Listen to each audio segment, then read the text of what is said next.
ស្ដីបងប្អូននៅក្នុងវីដេអូនេះខ្ញុំនឹងធ្វើការចែករំលែកពីវិធីសាស្ត្រក្នុងការ download កម្មវិធី Omi TV អញ្ចឹងចំពោះពេលបច្ចុប្បន្នគឺបងប្អូនអាចធ្វើការដំឡើងនៅកម្មវិធី Omi TV នៅលើ Play Store បានទេអញ្ចឹងនៅពេលដែលបងប្អូនចូលទៅកាន់កម្មវិធី Play Store ហើយយើងធ្វើការវាយពាក្យថា Omi TV អញ្ចឹងបងប្អូននឹងឆែកអីគឺវាអត់មាននៅក្នុងកម្មវិធី Play Store យើងទេអញ្ចឹងយើងអាចធ្វើការដំឡើងកម្មវិធី Omi TV យកមកប្រើប្រាស់បានទេណាបងប្អូនបាទអូខេអញ្ចឹងគឺខ្ញុំមានវិធីសាស្ត្រមួយដើម្បីធ្វើការចែករំលែកទៅដល់បងប្អូនទាំងអស់គ្នាពីរបៀបក្នុងការដំឡើងកម្មវិធី Omi TV យកមកប្រើប្រាស់បានអញ្ចឹងជាដំបូងបងប្អូនដែលប្រើប្រាស់ទូរស័ព្ទដៃ Android យើងចូលជាមួយនឹងកម្មវិធី Chrome ហើយត្រង់ចំណុចហ្នឹងគឺបងប្អូនធ្វើការ search មកហើយដោយគ្រាន់តែធ្វើការវាយពាក្យថា Omi TV បាទបន្ទាប់មកយើងធ្វើការចុច search មកបងប្អូនណាអញ្ចឹងវានឹងបង្ហាញផ្ទាំងបែបនេះហើយបងប្អូនគ្រាន់តែធ្វើការ scroll មកក្រោមបន្តិចហើយរកពាក្យថា Omi TV APK for Android download បាទអញ្ចឹងយើងចុចទៅលើហ្នឹងមក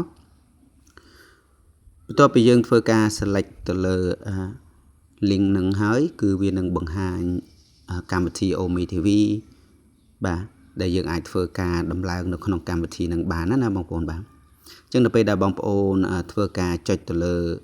កម្មវិធី Omi TV ដើម្បីធ្វើការដំឡើង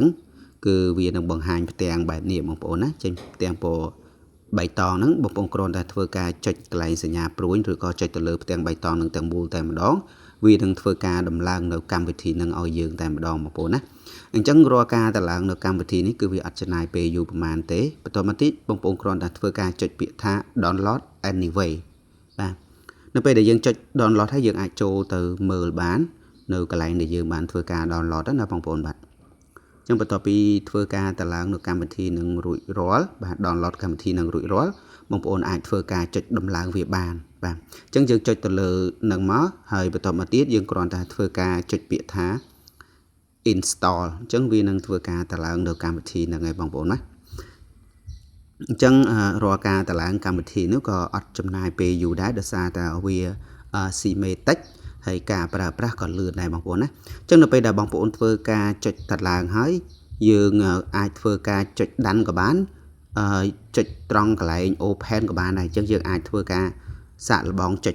ចូលមើលក៏បានដែរបងប្អូនណាអញ្ចឹងវាមានជម្រើស2សម្រាប់ឲ្យយើងធ្វើការជ្រើសរើសណាបងប្អូនបាទអញ្ចឹងនៅពេលដែលខ្ញុំចុចពាក្យថា open គឺវានឹងបង្ហាញផ្ទាំងបែបនេះតែម្ដងវានឹងចូលទៅកាន់កម្មវិធីនឹងអូតូតែម្ដងបាទអូខេនេះគឺជាគន្លឹះក្នុងការដំឡើងនៅកម្មវិធី Omi TV ណានៅពេលដែលយើងដំឡើងហើយគឺវា store ទុកនៅលើទូរស័ព្ទដៃយើងតែម្ដងបាទអញ្ចឹងវិធីសាស្ត្រក្នុងការដំឡើងកម្មវិធី Omi TV ដើម្បីបង្ហាញបងប្អូនគឺមានត្រឹមតែប៉ុណ្្នឹងទេសម្រាប់បងប្អូនដែលមានចម្ងល់អាចធ្វើការ comment នៅខាងក្រោមវីដេអូបានអរគុណច្រើនជួបគ្នានៅវីដេអូក្រោយ